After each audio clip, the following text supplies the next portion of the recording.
Welcome to Ghana, a place where tradition isn't just preserved, it's lived every day.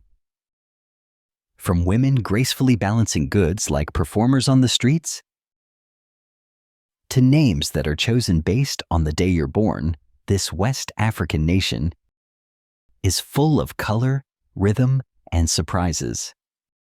Join Eagle's Eye as we begin this unforgettable journey.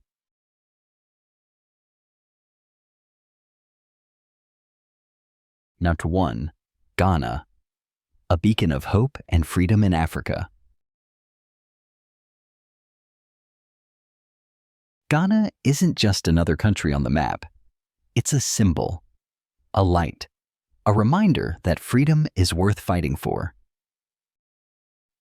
Perched on the Gulf of Guinea along the Atlantic Ocean, Ghana is the only country on Earth where the Greenwich Meridian and the equator intersect, a geographic crossroads that mirrors its role as a cultural and historical meeting point. That alone is pretty cool. But Ghana's true brilliance lies beyond its coordinates. Here, the sun bathes the land in golden warmth, alternating between two distinct seasons: the lush, nourishing rains that breathe life into the forests and farmlands, and the dry harmattan winds, a whispering breeze that carries stories from the Sahara in a haze of golden dust. With a population of over 33 million, most of them young, vibrant, and full of dreams, Ghana pulses with life. More than 100 ethnic groups coexist peacefully, united by a shared national identity and the English language, a remnant of colonial legacy that now binds them with pride. Look at the flag, bold and meaningful. Red for the blood of those who gave everything for independence. Gold for the country's rich resources. Green for the forests and fertile plains. And in the art of it all, a black star, defiant, unyielding, representing unity, leadership, and Pan-African hope. In 1957, Ghana became the first sub-Saharan African nation to break free from colonial rule, igniting a wave of liberation across the continent. That spirit of courage still burns bright today, in its music, its art, its people, and its vision for the future.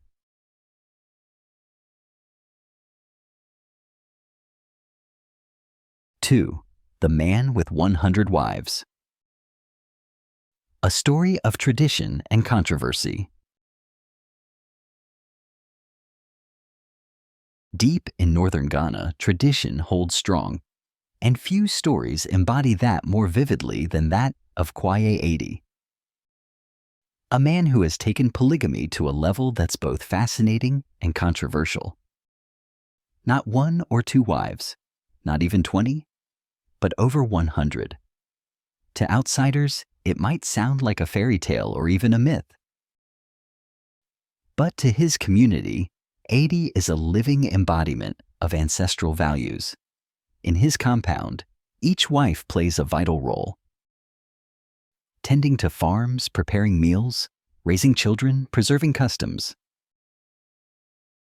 It's not chaos, but an orchestrated rhythm of daily life rooted in order, spirituality, and respect.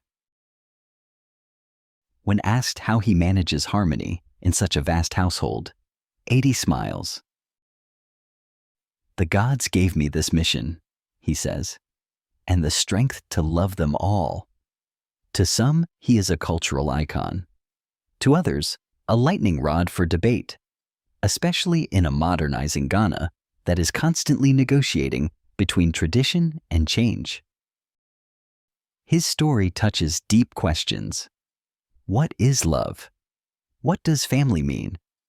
Can tradition survive in a rapidly globalizing world? Whether you admire or question his choices, one thing is certain. K80 forces us to rethink everything we thought we knew about relationships, identity, and legacy.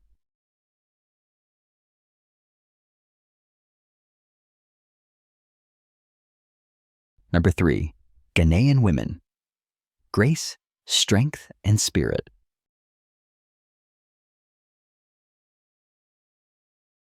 If you've ever visited Ghana, you know.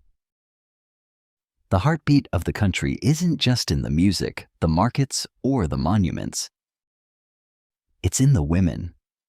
They are the queens of resilience, walking tall with baskets of mangoes or trays of freshly baked bread balanced effortlessly on their heads.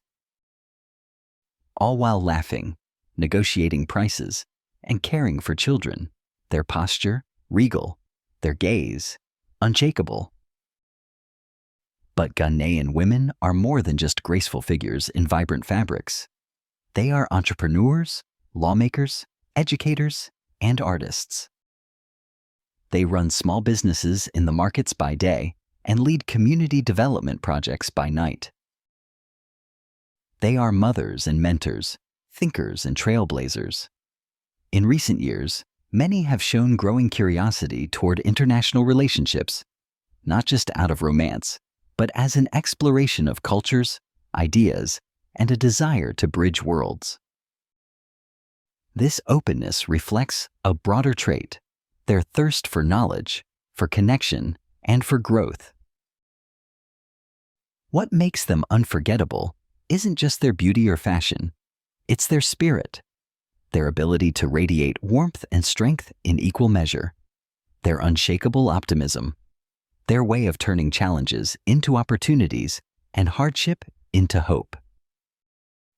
In Ghana, women don't just support the future, they shape it.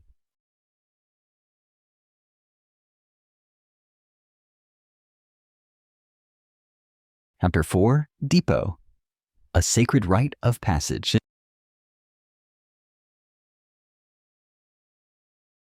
In the lush hills of Ghana's eastern region, where the wind carries the whispers of ancient voices, a profound transformation takes place every year among the Krobo people. It's called Dipo, a sacred rite of passage marking the transition from girlhood to womanhood. Before the sun rises, young girls, chosen and prepared by their families, kneel by sacred rivers. Their heads are gently shaved, a symbol of purity and a clean slate. Adorned in vibrant beads across their chests and waists, each strand tells a story of heritage, pride, and the powerful femininity they're about to embody. But Dipo is not just a performance, it's a deeply spiritual journey. The girls carry pots of water on their heads with grace, symbolizing their ability to bear responsibility. They walk across fire, proving their bravery. They dance under moonlight as elders sing and chant, celebrating both their courage and the ancestors who watch from the spirit world. This isn't just a cultural event, it's a living link across generations. A moment where history breathes and womanhood begins with dignity, pride, and community blessing.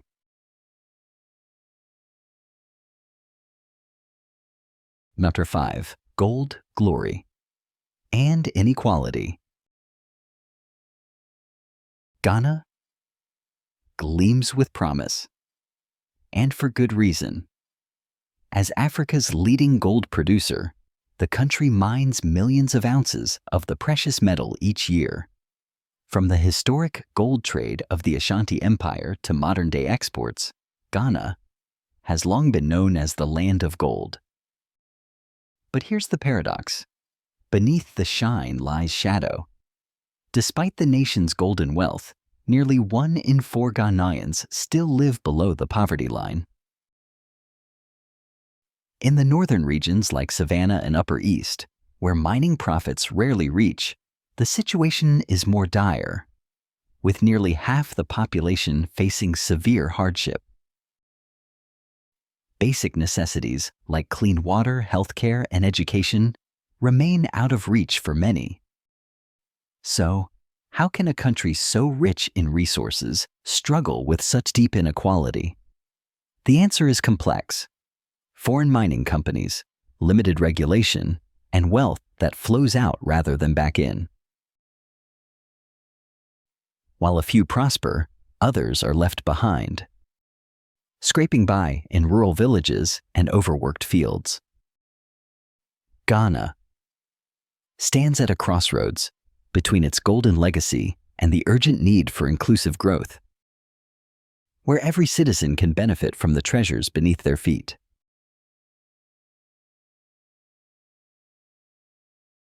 Six, the art of balance, literally. Step into the heart of Accra or wander through a bustling rural market, and you'll witness an everyday marvel that never ceases to amaze. Women balancing enormous loads on their heads with effortless grace. 12 coconuts, a full tray of steaming pastries, a basket piled high with pineapples. Easy. This skill, passed down from mother to daughter over generations, isn't just practical, it's poetic. It takes precision, posture, and poise. But more than that, it's a powerful metaphor for how Ghanaian women carry life itself. They balance family and business, tradition and ambition, hardship and hope, all with an unshakable dignity. Watching them glide through the streets, heads held high and hands free, is like watching resilience in motion. In Ghana, balance isn't just a skill. It's an art. And these women, they're the masters.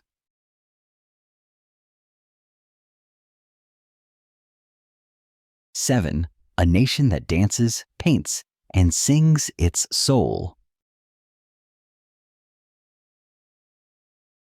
To understand Ghana, you must feel it, in your bones, in your heart, in the rhythm that pulses through every corner of the country. This is a land where culture lives out loud, where music isn't just background noise, it's the heartbeat of daily life. From the smooth swing of high life to the youthful fire of hip life and Afrobeats, to the spiritual power of gospel and the rebel spirit of reggae, Ghana's sound is electric. When the drums start, feet move, bodies sway, and stories unfold. Dance here is more than entertainment. It's storytelling in motion, a language of its own. Colorful costumes swirl, beads rattle, and entire communities come alive. And then there's the food. Oh, the food. Spicy, rich, unforgettable, every dish tells a tale. Waki wrapped in leaves. Red bubbling with palm oil. Fufu pounded fresh by hand. And of course, the eternal debate over who makes the best jollof rice. Ghana's festivals, like Homowo, the festival of hunger turned feast of abundance. Or Akwaside, where royal traditions meet spiritual homage. Blend music, myth, and memory into experiences you'll never forget. In Ghana, art isn't something you visit in a gallery. It's life itself. Number 8. The Cacao Kingdom. Beneath the towering trees of Ghana's forest belt lies a national treasure, cocoa. As the world's second-largest producer, Ghana supplies a major chunk of the chocolate that sweetens lives across Europe, Asia, and the Americas. But in Ghana, cocoa isn't just a commodity, it's a way of life.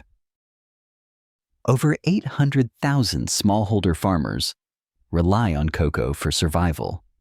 For many, the day begins before sunrise, tending to trees, checking pods, drying beans under the sun. It's hard, honest work, and the pride runs deep. Ghanaian cocoa is prized globally for its bold, rich flavor. The kind that makes luxury chocolate brands pay a premium. Yet, the irony is hard to miss.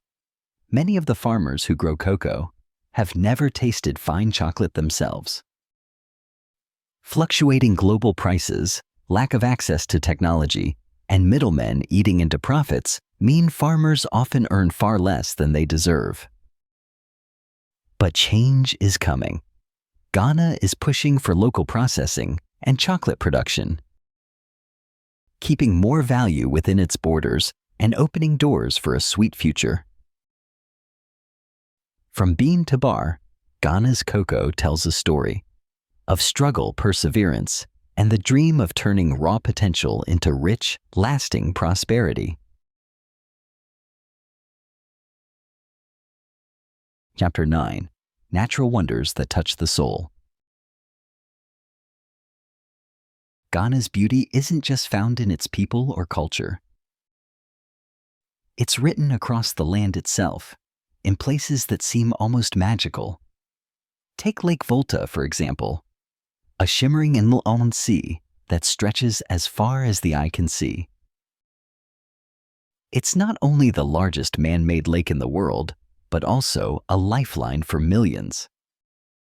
Fishermen rise before dawn to cast their nets, farmers depend on its waters, and boats glide across its calm surface like threads stitching villages together.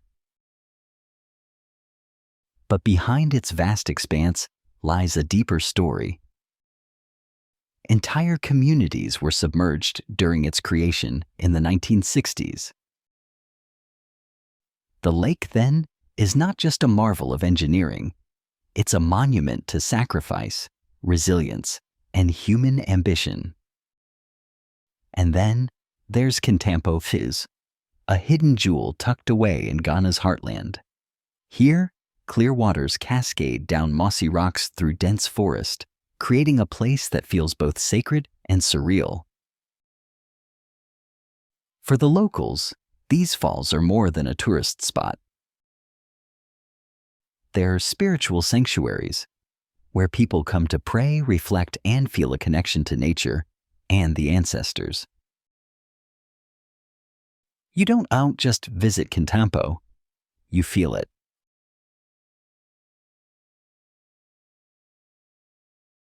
Step 10. New Year with Tears, a unique celebration.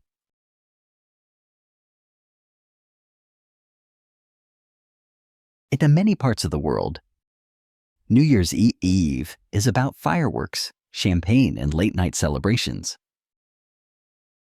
But in Ghana, some communities have a tradition that's as emotional as it is unforgettable. A new year born through tears. As the final hours of the year fade away, families gather in small huts woven from palm leaves. If the year has brought pain or hardship, they don't hold back. They cry out loud, letting grief and sorrow pour freely. This isn't a show of weakness, but a bold ritual of emotional cleansing. It's believed that tears shed at the stroke of midnight wash away bad luck, making space for joy and abundance in the year to come. In coastal towns like Osu and parts of Accra, there's another unusual practice. No music on January 1st. The silence isn't accidental. It's a sign of reverence for Mami Wata, the powerful sea goddess. Locals believe that on the first day of the year, the sea rests. And out of respect, people lower their voices, replacing noise with quiet reflection. It's a moment of stillness. Powerful and rare, in a world that never stops moving. 11. Accra, a modern city with Western prices. Accra, Ghana's bustling capital, pulses with life. A kaleidoscope of culture, hustle, and modern ambition. Skyscrapers rise next to street vendors. Lively Afrobeat music pours from cafes, while art galleries and tech hubs redefine the city's identity. This is a place where tradition meets tomorrow. But for all its charm, Accra isn't cheap. Want to rent a one-bedroom apartment downtown? That'll set you back around $900 a month. A price tag more common in European cities than West Africa. A nice dinner for two at a trendy spot? Around $50. While basics like milk and bread remain affordable, the cost of city living adds up fast. Especially for locals earning modest wages. For many, the solution is the humble trotro. Shared minibuses that zip through the city's maze-like streets, offering a cheap and chaotic lifeline for commuters. They're crowded, unpredictable, and sometimes held together with hope. But they work. Accra draws people in with its promise of opportunity and progress, even as it struggles with housing shortages, traffic congestion, and unemployment. It's a city on the move, complex, charismatic, and constantly evolving.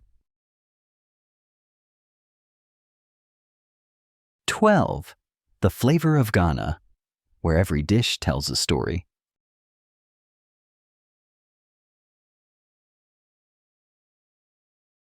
In Ghana, food is more than nourishment. It's narrative, a celebration, a connection across generations and across tables. Every dish carries history. Every bite is a memory. Take banku with grilled tilapia, the fermented corn dough tangy and smooth, paired with charred fish spiced to perfection. It's not just a meal, it's an experience. Or try red, a rich, spicy bean stew cooked in palm oil and served with crisp, sweet plantains. Comfort food with soul. There's fufu, pounded until it's soft as silk, served with light soup, groundnut stew, or palm nut broth. Every region has its twist, every family their secret.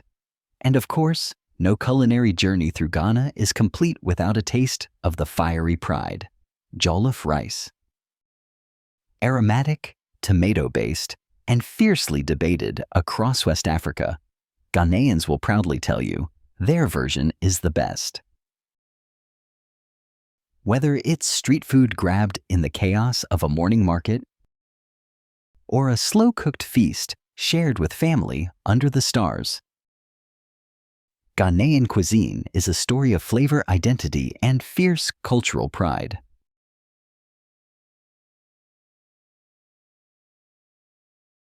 If you've enjoyed this deep dive into Ghana, a land of gold, rhythm, and endless stories, show us some love. Hit the like button, subscribe, and turn on the bell so you won't miss what's next. Because this isn't just a video, it's a journey into one of the most fascinating places on Earth.